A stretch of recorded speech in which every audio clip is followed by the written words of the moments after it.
The church bells won't stop ringing. It's dawn on August 24th, 1572, and Paris is drowning in blood. Somewhere in the Louvre Palace, Catherine de' Medici may be awake, listening to the chaos erupting in the streets below. Thousands of Huguenot Protestants are being dragged from their beds, entire families murdered. What began as targeted political killings has spiraled into uncontrolled mass violence. Historians still debate her exact role in what happened next, whether she ordered it, tried to contain it, or was swept along by forces she could no longer control. In the palace, her son King Charles IX is reportedly having a breakdown. He's 22 years old. Catherine is 53. She's survived 3 decades of French court politics as a foreign-born woman with no legitimate claim to the throne. She's buried 1 husband and 1 son already. And now she faces the consequences of decisions made in desperation, decisions that will define her reputation for centuries. History will call her the Black Widow of France, a poisoner, a murderer, the woman who orchestrated religious genocide. But how much of that reputation is evidence and how much is propaganda? Catherine de' Medici is 14 years old. She's an orphan, both parents dead before she could remember them. Her family, the Medicis, are powerful Italian bankers, but in France, that means nothing. She's not royalty, she's not even French. When she arrives at the French court to marry Prince Henri, the whispers start immediately, the merchant's daughter. Her new husband doesn't bother hiding his contempt. He's in love with someone else, Diane de Poitiers, a woman 20 years older than Catherine who holds extraordinary influence at court. Diane sits at Henry's side during state dinners. She wears his colours. She receives lands, titles, and jewels that should belong to Catherine. And Catherine? Catherine sits in the corner and learns to watch. But Catherine faces a structural crisis. She needs to produce an heir. If she doesn't get pregnant, the marriage can be annulled. She'll be sent back to Italy in disgrace, and in Renaissance politics, where royal marriages are diplomatic contracts, a discarded wife has no protection. 1 year passes, no pregnancy, 2 years, 5, 10. Catherine tries everything within Renaissance medical practice. She consults physicians, she also consults astrologers, standard practice for Renaissance nobility. One of them is Michel de Nostradame, known as Nostradamus, who will remain connected to her court for decades. The court watches. Diane de Poitiers, still in control of Henri's affections, reportedly suggests perhaps it's time for a new wife. And then, after 10 years of uncertainty, Catherine gives birth to her first child in 1543, then another and another, 10 children in 13 years. A remarkable biological achievement that finally secures her position at court. But Henri still doesn't love her. He never will. Diane de Poitiers remains his public companion in everything but name. Catherine learns something during those years of public humiliation. Power doesn't come from being loved. It comes from being necessary. June 30th, 1559. Everything changes in seconds. King Henri II is jousting in a tournament, a celebration, a spectacle. According to some accounts, Catherine begged him not to compete, though we cannot verify this. The lance strikes. A wooden splinter pierces through his helmet, through his eye, into his brain. He survives for 11 days in agony. Then he dies. Now she's the power behind her 15-year-old son, Francois II. But he's sickly. He dies within a year, and immediately poison is suspected, though no evidence supports this. Her second son, 10-year-old Charles IX, takes the throne. Catherine becomes regent of France, governing in his name. But France is fracturing. Catholics versus Protestants. The wars of religion have begun, and violence spreads across the kingdom. Catherine tries every available strategy: political marriages, tolerance edicts, peace negotiations.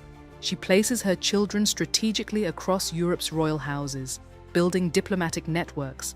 Nothing holds. The religious violence keeps escalating. Catherine builds intelligence networks, a necessity for any Renaissance ruler navigating conspiracy and civil war. Later accusations will claim she maintained a so-called flying squadron of noblewomen used for espionage and seduction. How much is truth and how much is misogynistic propaganda remains debated. She does consult astrologers regularly, standard Renaissance practice. Her chambers contain elaborate perfume and cosmetic collections. Enemies will later claim these contained poisons. Catherine never addresses the rumors directly.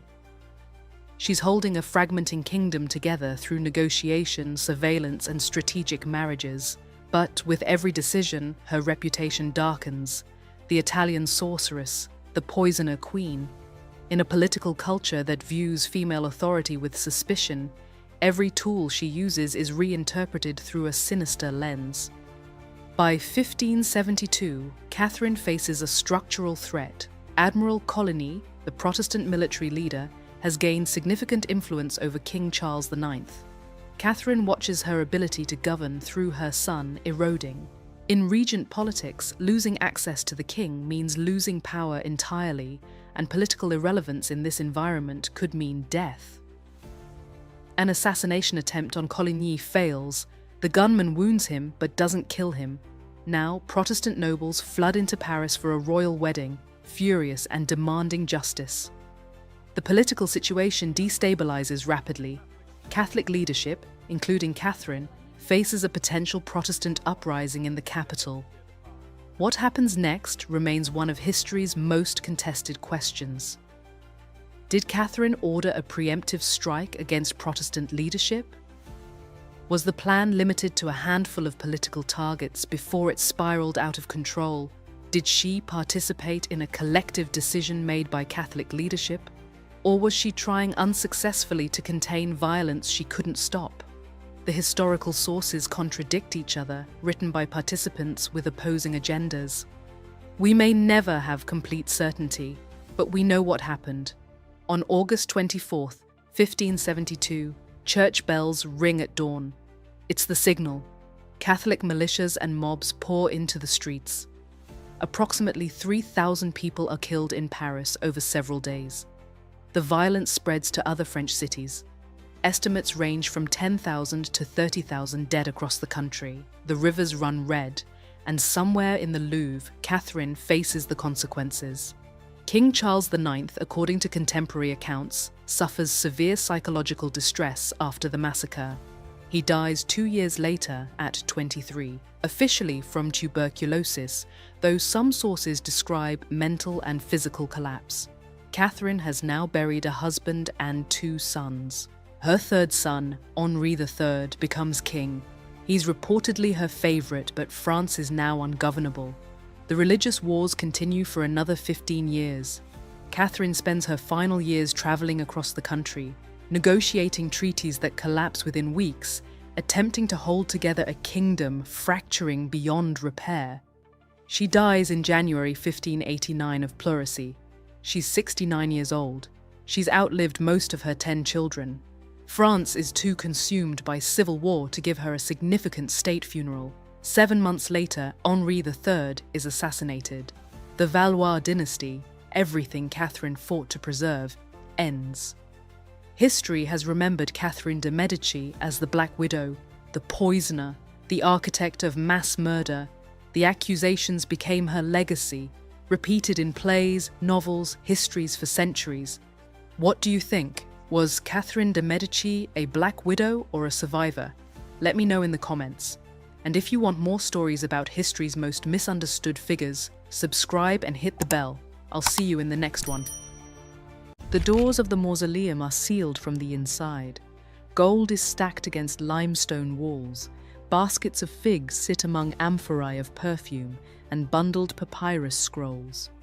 And somewhere in this tomb she built for herself while still breathing, Cleopatra VII, Queen of Egypt, daughter of Isis. The last pharaoh is deciding how she will die. Outside, Roman boots are on Egyptian stone. Octavian's legions have entered Alexandria. The harbour that once welcomed her gilded barge now hosts warships bearing iron eagles. Somewhere in this city, the body of Mark Antony is still warm. He fell on his own sword hours ago, dragged bleeding to her feet, dying in her arms on the floor of this very building. She is 39 years old. She has ruled for 21 years. She has outlasted brothers, husbands, betrayals, and two of the most powerful men Rome ever produced. But she will not outlast this morning. The only question left is whether Rome will write her ending, or she will. To understand why Cleopatra is locked inside her own tomb, you have to understand what she was before the walls closed in. She was not born powerful. She was born into chaos. The Ptolemaic dynasty, Greek rulers, sitting on an Egyptian throne, was rotting from the inside. Her father, Ptolemy XII, had clung to power through bribes and Roman favor. When he died in 51 BCE, the throne passed jointly to Cleopatra, barely 18, and her younger brother Ptolemy XIII, a boy controlled by palace advisors who wanted her gone. Within 2 years, they had her exiled, pushed to the margins of her own kingdom. Most people in her position vanished from history. Cleopatra did not vanish. She gathered an army in the desert, and when Julius Caesar arrived in Alexandria to settle a Roman debt, she saw the opportunity and seized it not with soldiers, but with nerve. The famous but possibly embellished story is that she had herself smuggled into Caesar's quarters, wrapped in a linen sack, unrolled at his feet like a living gift. Whether the details are legend or fact matters less than what happened next. She convinced the most powerful man on earth that her cause was his cause. Caesar restored her to the throne. They had a son, Caesarion, Little Caesar. For a brief, shimmering moment, the futures of Rome and Egypt seemed fused at the hip, bound by a queen who understood that survival meant making yourself indispensable to the men who held the swords. Then the Ides of March, Caesar bled out on the Senate floor, and Cleopatra was alone again. But not for long. The Roman world fractured into civil war, and from the wreckage rose Mark Antony, soldier, senator, one of 3 men now dividing the empire between them. He summoned Cleopatra to Tarsus to answer for her loyalties. She arrived on a gilded barge with purple sails. Silver oars cut the water in rhythm. Incense poured from the deck until the riverbanks smelled of another world. She was dressed as Aphrodite, the goddess of love, and the message was unmistakable. This was not a subject answering a summons. This was a queen arriving on her own terms. Antony was undone. What followed was not merely a love affair. It was an alliance, strategic, dangerous, and deeply human. Cleopatra offered Antony the wealth of Egypt, grain, gold, ships, legitimacy in the eastern Mediterranean. In return, he offered Roman military power and restored territories her ancestors had lost. They had 3 children together. He publicly declared Caesarion the rightful heir of Julius Caesar. In ceremonies that blended Egyptian ritual and Roman authority, they divided kingdoms between their children like cards dealt across a golden table. Rome watched all of this with growing fury. In Rome, a younger man was watching more carefully than anyone. Octavian Caesar's adopted son, cold where Antony was reckless, patient where Cleopatra was bold. He understood something neither of them seemed to grasp, that in Roman politics, perception was a weapon sharper than any blade. Octavian did not attack Antony directly. He attacked Cleopatra. He called her a foreign seductress, a sorceress, a queen who had bewitched a Roman general and turned him against his own people. It was propaganda of devastating precision because it transformed a political rivalry into a patriotic crusade. Rome was not fighting Antony. Rome was defending itself against Egypt, against her. And Cleopatra, behind the kohl-lined eyes and the ceremonial crowns, behind the incense and the golden thrones, Cleopatra knew exactly what was happening. She had spent her entire life reading rooms, reading men, reading power. She spoke 9 languages. She was the first Ptolemaic ruler in nearly 3 centuries to bother learning Egyptian. She was not the seductress of Roman propaganda. She was the most politically sophisticated monarch in the Mediterranean. But political sophistication cannot stop an armada. September 31 BCE. The waters off Actium, western Greece. The combined fleet of Antony and Cleopatra faces Octavian's navy. It should be a decisive battle. Instead, it becomes a catastrophe. The details are contested and muddied by the victors who wrote the history. But what is clear is this: Cleopatra's squadron breaks through and sails south. Antony follows her. The fleet behind them collapses. Their allies defect. Their army surrenders. The war is not over. Here it continues until 30 BCE, but its outcome is already taking shape. For nearly a year afterward, they retreat to Alexandria and wait for the end they both know is coming. There are accounts of lavish banquets during these months, feasts staged with the desperation of people filling silence with noise. They are reported in some sources to have formed a club they called the Companions of Death, pledging to die together when the moment arrived. When Octavian's forces reach Egypt in the summer of 30 BCE, it unravels fast. Antony's remaining troops desert.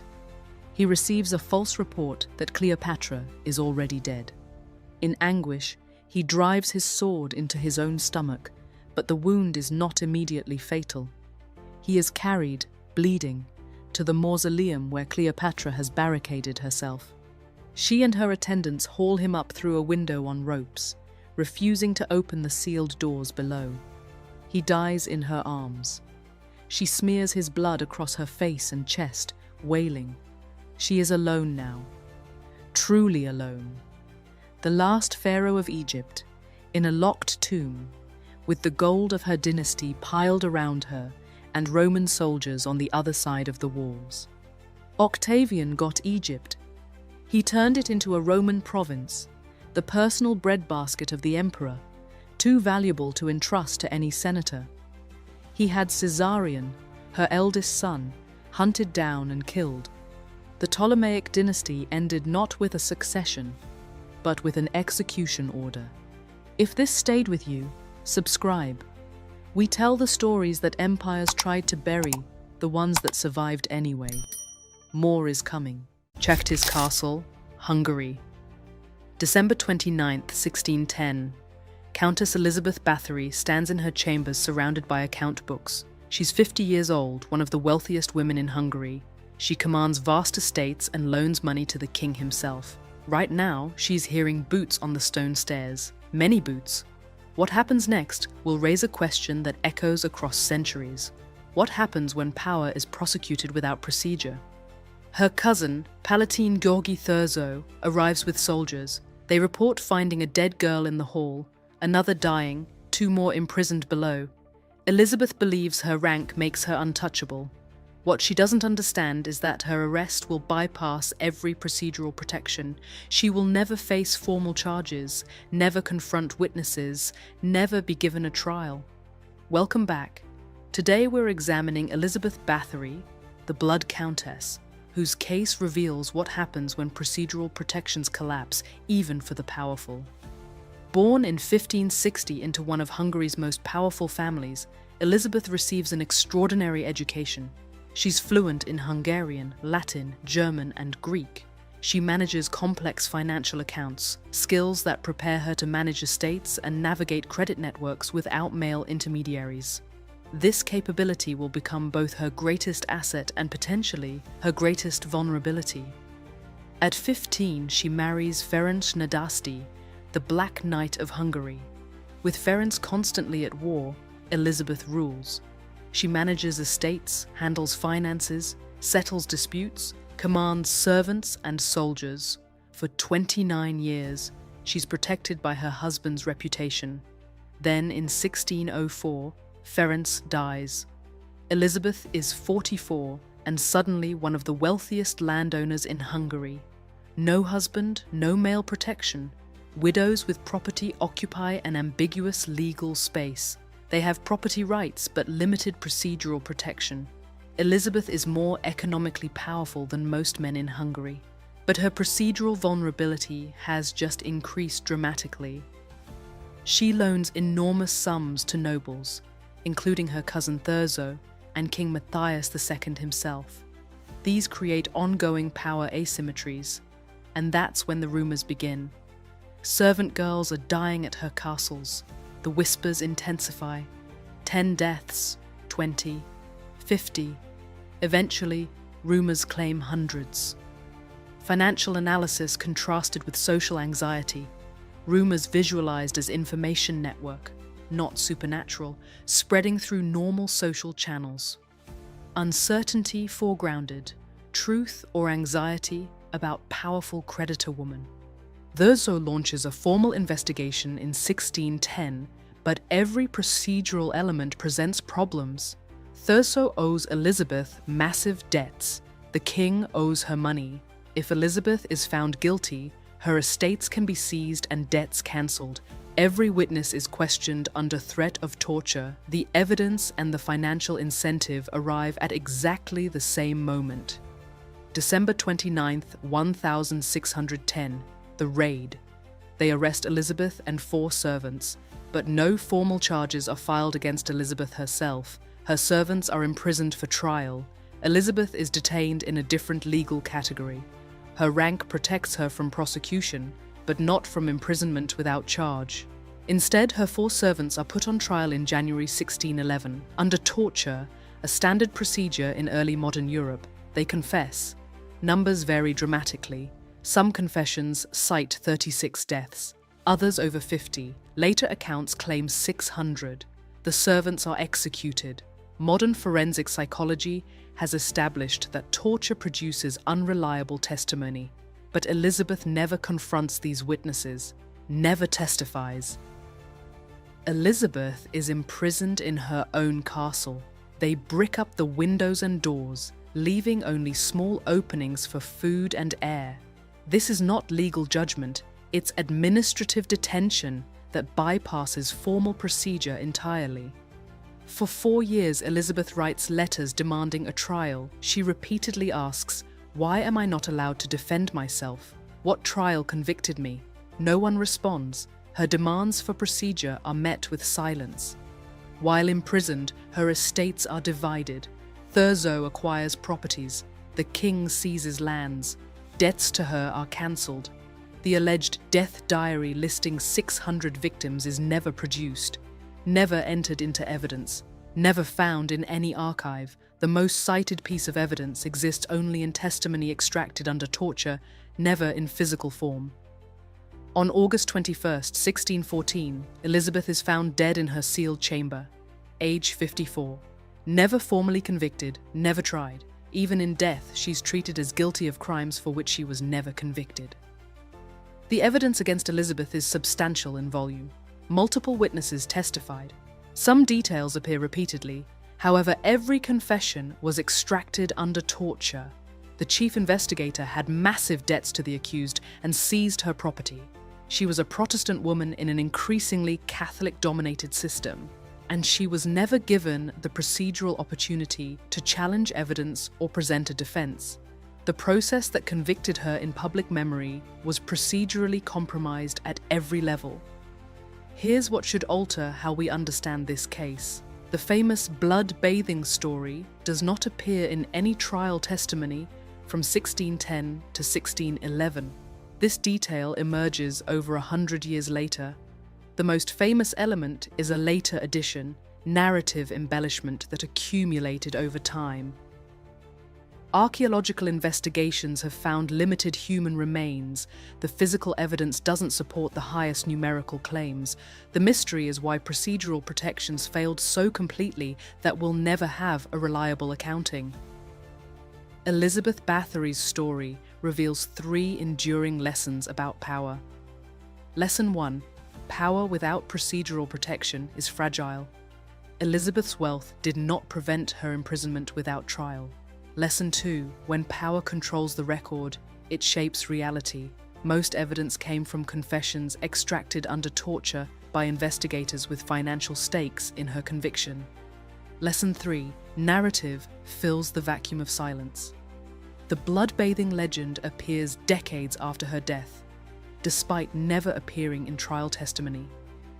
Elizabeth Báthory remains suspended between atrocity and accusation. Her story is about how power without procedural protection can collapse and how systems determine whose version of events survives. Thanks for watching. If this case made you think differently about how we evaluate historical accusations, subscribe for more. Can we ever truly assess guilt when the accused is silenced? And what does it mean that we've told Elizabeth Báthory's story for 400 years, but never gave her the chance to tell it herself?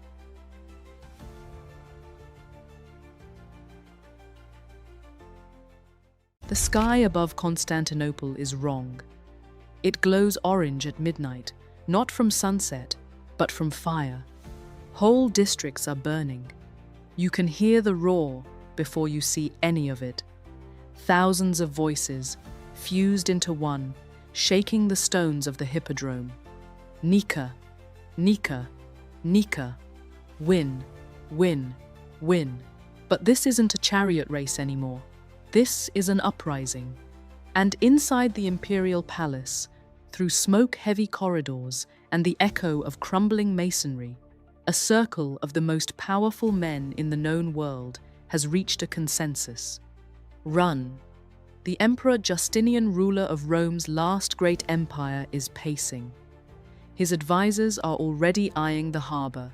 Ships are waiting. Gold is being gathered. Every logical calculation points to the same answer.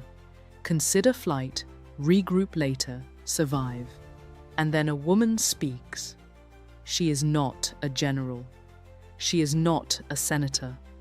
Half the court still whispers about the stories told about where she came from. But when her voice cuts through the room, every man stops. She says she will not go. To understand what she risked that night, you have to understand what she'd already survived. Rewind 3 decades.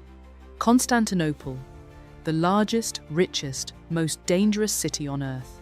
Below the marble palaces and golden mosaics, there's another world. The world of the hippodrome's back corridors, the animal pens, the performers' quarters. Theodora is born here, into this underclass. Her father keeps bears for the arena. When he dies, the family is left with nothing. No inheritance, no patron, no safety net. What follows is a childhood shaped by spectacle and desperation. Theodora enters the world of the stage actress, dancer, performer, in a society where actress is barely a step above the gutter in social rank. The whispers about her early years will follow her for the rest of her life, amplified later by the hostile court historian Procopius, who will write 2 completely different versions of her story, one praising her as a noble empress, the other painting her in the darkest possible terms. The truth, as always, is more complicated than either account. What matters is this: she survived, and somewhere along the way, she stopped merely surviving and began to think. By her early 20s, Theodora has transformed. She's traveled, she's studied theology. She has become politically sharp, rhetorically gifted, and utterly magnetic. When Justinian, then heir to the throne, meets her, he doesn't just fall in love. He recognizes a mind that matches his own. There's a problem. Roman law explicitly forbids a man of senatorial rank from marrying an actress. The stigma is codified, carved into the legal bedrock of the empire. So Justinian does something extraordinary. He has the law changed, not quietly. He rewrites the statute for her. In 525 CE, they marry. 2 years later, they are crowned emperor and empress. She walks into the throne room, draped in Tyrian purple, a jeweled diadem catching the light of 1,000 candles, and the aristocrats, who once wouldn't have let her through the servants' entrance, now bow. But they do not forget. As Empress, Theodora doesn't retreat into ceremony. She governs. She builds influence within court networks inside the palace walls. She pushes Justinian toward laws that no one else is championing. Legislation against trafficking, legal protections for actresses and former prostitutes, implementing protections for vulnerable women, property rights for women in divorce. She shelters Monophysite clergy in the imperial residence itself, a quiet act of defiance against the empire's official religious orthodoxy, and one that Justinian publicly cannot endorse but privately allows. She is not decorative, she is operational, and that fact makes powerful men deeply uncomfortable. January 532 CE. The tension that's been building for years finally cracks open. Constantinople's political life revolves around the Hippodrome. Its chariot factions, the Blues and the Greens, are not just sports fans. They are paramilitary networks, power blocks, voices of the street. They have spent years at each other's throats, but now, for the first time, they unite against Justinian. The spark is a botched execution. The fuel is years of heavy taxation and political resentment. Within hours, the chanting begins. Nika, the races stop, the city ignites. Rioters burn the Senate House, the cathedral, entire neighborhoods. They drag a reluctant rival emperor out of hiding and crown him in the Forum. The imperial guard begins to waver. Some soldiers defect.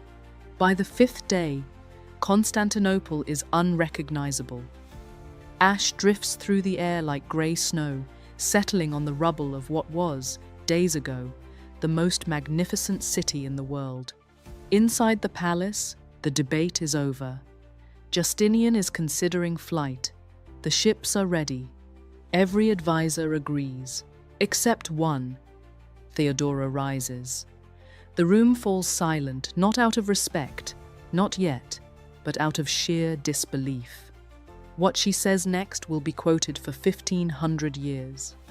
She tells them that every person dies, but not every death means the same thing. She tells them that she, for one, refuses to live as a fugitive, to be stripped of this purple, and survive as a nobody. Not again, not after everything. Royalty, she says, is a fine burial shroud. She is not shouting. That's what makes it devastating. Her voice is level, controlled, almost quiet. Around her, men who command legions are trembling, and she is still. It is not a military argument or a strategic calculation. It is a moral ultimatum delivered by a woman who has already lived the life they're afraid of. Poverty, disgrace, invisibility, and who has decided, with absolute clarity, that she would rather die on a throne than return to it. The room shifts. Justinian sits back down. Flight is abandoned. What happens next is not heroic, it is brutal. Generals Belisarius and Mundus receive their orders. They move loyal troops to the Hippodrome, where tens of thousands of rioters have gathered. The gates are sealed. The killing takes hours. When it ends, roughly 30,000 people lie dead. On the stone floors of the arena, sandals slip in blood. The silence afterward is worse than the screaming. The Nika revolt is over. The empire is saved. The cost is catastrophic. In the years that follow, Constantinople rises again, almost literally from its own ashes. Justinian launches the most ambitious building program the empire has ever seen. And at the center of it, the Hagia Sophia, a cathedral so vast, so beautiful, that when Justinian first walks inside, he reportedly whispers that he has surpassed Solomon. Its dome seems to float on light itself, a structure born from destruction, order reassembled from chaos. Theodora remains at the center of power. She advises, she maneuvers, she protects her allies and dismantles her enemies. No one questions her legitimacy in the same way again. She dies in 548 CE, likely from cancer, still empress, never deposed, never exiled, never silenced. History can't quite decide what to do with Theodora. She is either a visionary who expanded the legal rights of women centuries before such ideas became mainstream, or a ruthless operator who clawed her way to power and held it through fear and manipulation. Procopius left us both versions, and the argument has never been settled. But here's what isn't ambiguous. On a night when an empire was ready to collapse, when every general and every senator and the emperor himself were weighing escape, a woman who had been born in the dirt beneath the hippodrome stood, looked at the most powerful men alive, and said no. She didn't save Constantinople with a sword. She saved it with a sentence. And the brutal, magnificent, blood-soaked empire that followed for better and for worse exists because one person in that room decided that the throne was worth more than her life. 3 leadership lessons remain. In moments of crisis, decisive conviction can change history. Hesitation can destroy it. Your past does not define your authority. How you act under pressure does. True leadership is influence, not position. Power comes from shaping decisions when it matters most. Whether that makes her a hero or something else entirely, that's the question she leaves us with. And 15 centuries later, we still haven't answered it. If this story moved you, subscribe. There are more voices like hers buried, forgotten, waiting. We'll find them together. The room is thick with cigarette smoke. Navy officers sit in pressed uniforms, glancing down at a set of sketches spread across the table lines, channels, switching patterns, a strange system for guiding torpedoes through enemy interference. Then they look up at the woman presenting it. Not at the idea, at her. Hedy Lamarr stands in the half-light of a private Hollywood office in 1942, elegant, composed, and already judged. To the world, she is a movie star, a face on posters, a fantasy in evening wear, the most beautiful woman in the world. And in that moment, that label is doing what labels do best, making people blind. Because while war rages across oceans and ships vanish in black water, one of the boldest communication ideas of the century is being waved off as if it were a glamorous hobby. They see a starlet. They do not see the inventor. They do not see the woman who has been listening, learning, escaping, observing, building toward this moment for years. And they certainly do not see that the future is already sitting in front of them, sketched in pencil. Before she was Hedy Lamarr, she was Hedwig Eva Maria Kiesler, a child in Vienna with a restless mind. Her father would walk with her through the city and explain how things worked: printing presses, streetcars, hidden mechanisms behind ordinary life. He taught her to look past appearances and ask what made a machine move. At home, she took apart a music box just to put it back together again. That instinct would follow her forever. Don't just admire the surface. Find the system underneath. But the world noticed something else first. Her beauty arrived in public before her mind ever got a fair introduction. In European cinema, she rose quickly, and by the time ecstasy made her infamous, controversy wrapped itself around her name. Suddenly, she wasn't just an actress. She was a sensation, a scandal, a symbol people felt entitled to define. And once the public labels you, it rarely stops to ask what else you might be. Then came Friedrich Mandl, the wealthy arms dealer who married her and tried to turn that label into a cage. In his world, Hedy is no longer simply admired. She is controlled, guarded, watched, a decorative possession in locked rooms and formal dinners. She would later describe herself as if she had become an object, something beautiful to be displayed and imprisoned.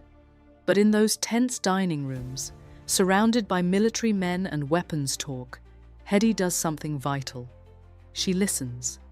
She absorbs details about munitions, control systems, wartime technology. The cage is real, but so is the education happening inside it. And that's the first lesson in her story. Don't let labels define your limits. Because Hedy learns in the very places people assume she is powerless. The men around her underestimate her. They think she is decoration. They think she is silent. They think beauty means emptiness. And that miscalculation becomes her advantage. While they dismiss her, she is building a mental library they never intended her to have. In London, fate shifts. She meets Louis B. Mayer, and soon Hollywood gives her a new name, Hedy Lamarr. America receives her as pure illusion. On screen, she is mystery, seduction, glamour under studio light. Off screen, she is something the studio system doesn't know what to do with a woman who wants to think. Who wants to build? Who keeps engineering notebooks near the gowns? Who can walk off a lavish set and sit alone with sketches, gears, ideas? That contrast becomes the defining image of her life. On one side, velvet costumes, towering sets, camera flashes. On the other, solitude, diagrams, tinkering, mechanical curiosity. Hollywood rewards her for standing still and looking extraordinary. But Hedy is most alive when she is making something. Then World War II changes the stakes. The war is no longer distant background noise. It is personal, urgent. And Hedy wants to do more than smile for patriotism. She wants to contribute in a real way. At a dinner party in 1940, she meets avant-garde composer George Antheil, another unconventional mind. Their friendship sparks around war, systems, machines, rhythm. He understands synchronization through music. She understands the threat of weapons and the cost of dictatorship. And suddenly, two completely different worlds begin to overlap. Picture her there, still the Hollywood icon in public, still draped in satin before cameras, but in private, bent over hand-drawn sketches of frequency-hopping systems that look almost musical. The image matters because it destroys the false choice people keep imposing on her. She is not beauty or intellect, not art or engineering. She is proof that the most powerful ideas often come from people who refuse those categories altogether. In June 1941, Lamarr and Antheil submit their patent application. In August 1942, it is granted U.S. Patent number 2,292,387. Secret Communication System. It is official now, a real invention designed to prevent the jamming of radio-controlled torpedoes by constantly shifting frequencies in sync between sender and receiver. On paper, it is elegant, practical, visionary, and yet, this is the cruel turn the US Navy shelves it. In fact, real innovation is often inconvenient. It arrives before institutions are ready. It comes from the wrong person, in the wrong package, at the wrong time. Hedy's patent expires before she ever profits from it. Her film career fades. The decades move on. And for a long time, it seems as if the world has made its choice. Remember the face, forget the invention. But ideas have their own kind of afterlife. Hedy Lamarr dies in 2000. By then, the world has finally begun to say her name differently.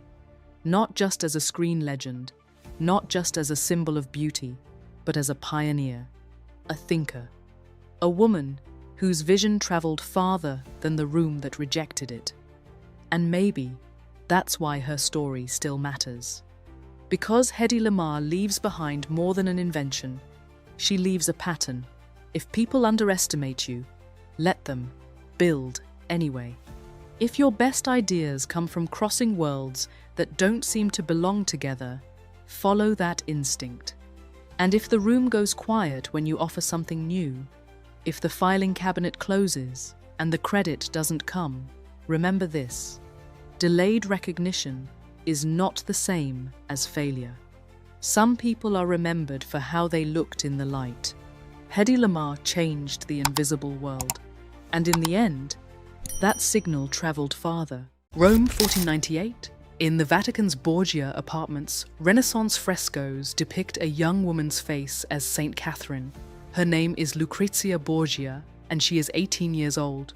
But across Renaissance Italy, her name already means something else entirely: poison, scandal, corruption. By the time she reaches adulthood, Lucrezia Borgia's reputation has been constructed by forces entirely beyond her control. This is not a story about whether she was guilty. This is a story about how a woman's reputation became a weapon in a dynastic power struggle, and how she spent 17 years trying to reclaim it.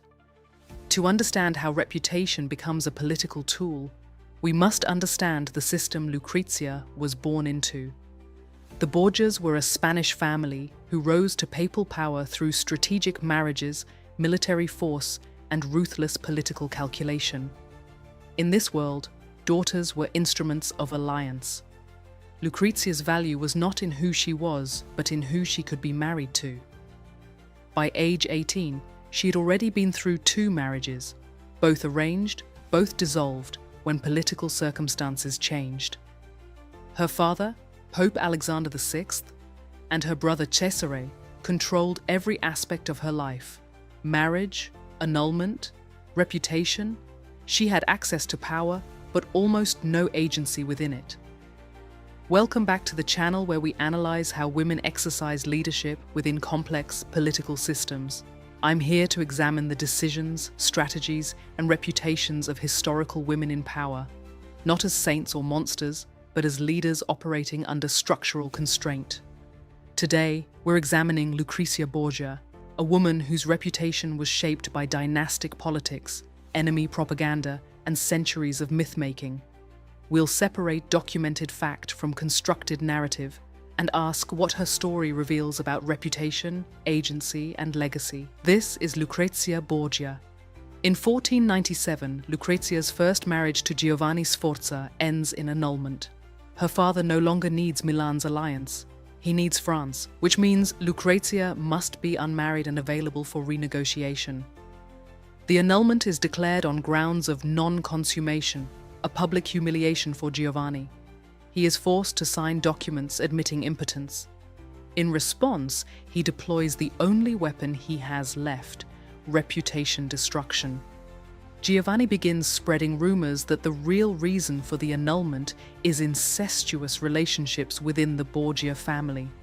These accusations come from a politically humiliated ex-husband with every reason to retaliate. There is no documentary evidence supporting them. But in Renaissance political culture, the accusation itself is the weapon. Once spoken, it spreads. And Lucrezia, who had no control over her marriage or its dissolution, becomes the target of a reputation attack that will follow her for centuries. In 1498, Lucrezia gives birth to a son under circumstances that remain historically unclear.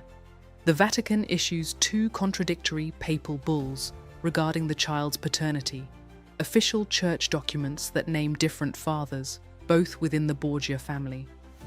Modern historians cannot definitively establish the truth.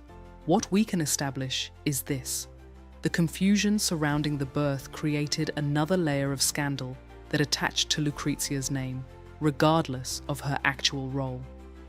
In a dynastic system where women had little control over their sexual autonomy, she bore the reputational cost of circumstances shaped entirely by male family members. In 1498, Lucrezia marries Alfonso of Aragon, Duke of Bisegli. Contemporary accounts suggest this marriage may have involved genuine affection, a rare occurrence in dynastic politics. Letters describe her nursing him through illness and their domestic life in Vatican apartments. For 2 years, Lucrezia experiences something approaching personal choice within the rigid constraints of arranged marriage. It does not last. July 1500. Alfonso is attacked on the steps of St. Peter's Basilica. He survives the initial assassination attempt. Lucrezia moves into his sick room and personally supervises his care, reportedly tasting his food to prevent poisoning. For weeks, he recovers. Then Cesare Borgia's men enter the room and strangle Alfonso to death. Lucrezia, despite being the daughter of the Pope and having served as papal regent just months earlier, cannot protect him. This is the central paradox of her position: symbolic power without actual agency. She held administrative authority. She signed official Vatican documents with her own seal, but could not prevent her brother from murdering her husband. This moment crystallizes her structural position: visible authority, constrained action. In 1502, Lucrezia marries Alfonso d'Este, heir to Ferrara. Her father pays an enormous dowry, essentially compensating for her reputation. When she arrives, the Ferrarese court is hostile. They have heard the Roman rumors. They expect scandal. What they get instead is something far more interesting: strategic adaptation. Lucrezia does not fight her reputation directly, an impossible task. Instead, she constructs an alternative identity through documented action. She adopts Ferrarese style over Roman fashion, a visible signal of cultural integration. She becomes a patron of poets and artists, corresponding with Pietro Bembo and others in letters that demonstrate intellectual engagement. She manages court administration with the same competence she showed as papal regent. She bears children and fulfills dynastic expectations. Gradually, Ferrara's opinion shifts, not because the rumors disappear, but because her documented behavior provides counter-evidence.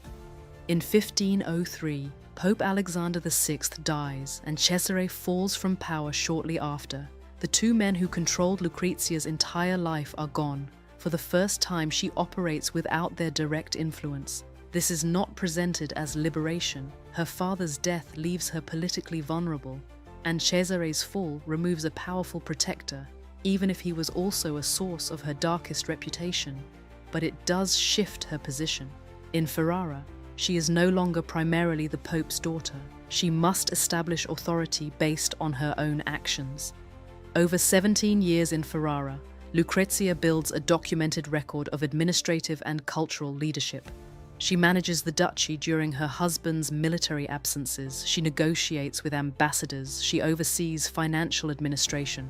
She patronizes major Renaissance artists and intellectuals, creating a cultural court that rivals Rome's. Contemporary Ferrarese sources describe her governance with respect, a stark contrast to Roman-era propaganda. This is not a story of complete transformation or perfect redemption. She remained constrained by gender, by dynasty, by political circumstance. But within those constraints, she demonstrated measurable competence. By the time of her death in 1519, Ferrara genuinely mourned her. She had constructed an alternative reputation through 17 years of documented action. Lucrezia dies in childbirth in 1519 at age 39. Ferrara mourns. She is buried with honor in the monastery of Corpus Domini. For 17 years, she had rebuilt her reputation through strategic adaptation and demonstrated competence. In Ferrara, at least, she had succeeded. Thanks for watching this analysis of Lucrezia Borgia, a case study in reputation construction and strategic adaptation within dynastic constraint. If you're interested in more leadership analysis using historical women as case studies, subscribe to the channel and let me know in the comments what other historical figures' reputations deserve re-examination through archival evidence. The dust hasn't settled yet. You can still taste iron in the air, blood and laterite, mixed together, and through the haze, a figure stands motionless at the gates of a city that wasn't hers this morning. She's wrapped in leather and iron plate. Her cavalry waits behind her in disciplined rows, lances upright, horses stamping the cracked earth. Prisoners kneel in long lines. Tribute sacks of salt, baskets of kola nuts, roped bundles of gold dust is being counted and sorted by her generals. But she's not looking at any of it. She's reading a message. A messenger from a neighboring Hausa king has ridden hard to reach her, and the words on his lips are not congratulations. They are a warning. You have gone too far. Her name is Amina. And the year is somewhere near the end of the 16th century. And what happens next will determine whether she becomes an empress or a cautionary tale whispered by men who outlived her. To understand Amina, you have to understand the world she was born into, at least as it comes down to us through oral tradition and later chronicles. Zazzau, later called Zaria, was one of 7 great Hausa city-states scattered across what is now northern Nigeria. These were not villages. They were sophisticated, competitive kingdoms built on trade, Islam, politics, and war. Camel caravans moved through them carrying salt from the Sahara, gold from the southern forests, leather goods, and kola nuts worth their weight in silver. Amina was born into this world as a daughter of Bakwa Turunku, the ruling queen of Zazzau. The royal court was elegant robed courtiers, Quranic scholars, elaborate ceremonies. But young Amina wasn't drawn to the inner chambers. She trained alongside the male heirs. She rode horses. She learned formations, logistics, the mathematics of siege and supply. People tolerated it. She was royalty after all, and she was exceptional. But tolerance is not the same as acceptance. When her brother ascended the throne after their mother, Amina didn't fade into the background. She fought in his campaigns. She led men. She earned the loyalty of seasoned warriors, grizzled commanders, who had seen dozens of battles and recognized something rare in her. Not just courage, but command instinct. The ability to read terrain, to sense a flank collapsing before it broke, to hold nerve when war drums shook the ground. And when her brother's reign ended, Amina didn't wait to be chosen. She stepped forward, and no one stepped in front of her. From the moment she took power, Amina moved with terrifying speed. Her campaigns weren't defensive. They were expansionist, deliberate, and relentless. She drove her cavalry, armored horsemen, wielding long spears in tight Hausa formations, deep into neighboring territories, targeting the trade routes that fed rival kingdoms. City after city submitted, and after each conquest, Amina did something no one expected. She didn't simply garrison troops, she built walls. Massive earthen fortifications encircling each captured city structures traditionally attributed to her. Though not all can be confirmed centuries later, people would still call them Amina's walls. They became her signature, carved into the landscape itself. Monuments not to beauty, but to dominion. Trade flooded into Zazzau, gold, salt, slaves, kola. Her capital grew wealthy, powerful, magnetic. Zazzau was no longer one of 7 equals. It was becoming a regional center of power. And that's when the whispers started. Here's what you have to hold in your mind at once. Amina was operating inside a deeply patriarchal political system. She wasn't just a conqueror. She was a woman conqueror.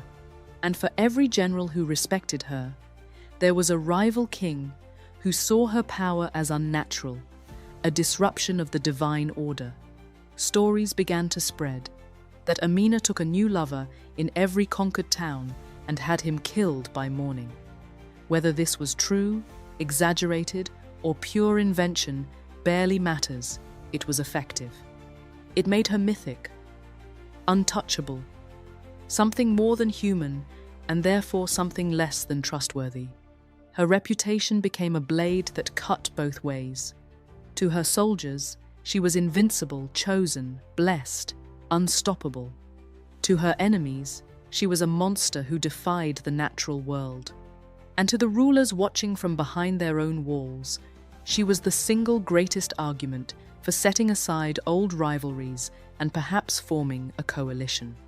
Imagine her in those quieter moments, standing on the walls of Zazzau at dusk, watching signal fires flicker on distant hills, knowing that each light might be a warning passed from one enemy to another. She had built her dominance on momentum. The question haunting every corridor of her court was simple and unanswerable. What happens when the momentum stops? It didn't stop all at once. It eroded. Campaign by campaign, the resistance stiffened. Rival states adapted to her tactics. Alliances may have formed fragile, grudging, but real. Cities that once opened their gates now reinforced them. Armies that once scattered now held their ground. Here's what stays with me about Amina of Zazzau. She understood something that most leaders never grasp: that power is not given to people like her. It is taken and then defended every single day against those who believe it was never yours to hold. She didn't build walls only around conquered cities. She built them around herself, around her authority, around the very idea that a woman could ride at the front of an army and reshape the political map of West Africa. Those walls still stand in parts of northern Nigeria, crumbling, yes, overgrown, but visible. You can touch them. You can run your hand along the packed earth and know that a woman ordered this built, not as decoration, but as a statement that the world she found was not the world she intended to leave behind. The oral poets of Hausaland kept her name alive for centuries, not in textbooks, but in firelight, in song, in the voices of grandmothers telling granddaughters that once a queen rode to war and the earth trembled. And the story leaves 3 leadership lessons behind. Authority is built through action. Consistent results earn loyalty more than titles ever will. Infrastructure is power. Lasting influence comes from what you build, not just what you conquer. Reputation shapes reality. The story people believe about you can strengthen your rule or unite your enemies. Whether every detail is literal truth almost doesn't matter anymore. What matters is that the story survived, that it was worth surviving. And sometimes, that's the most powerful wall of all. If this story moved you, share it with someone who needs to hear it. Like the video, subscribe, and I'll see you in the next one, where history is never as simple as they told you it was.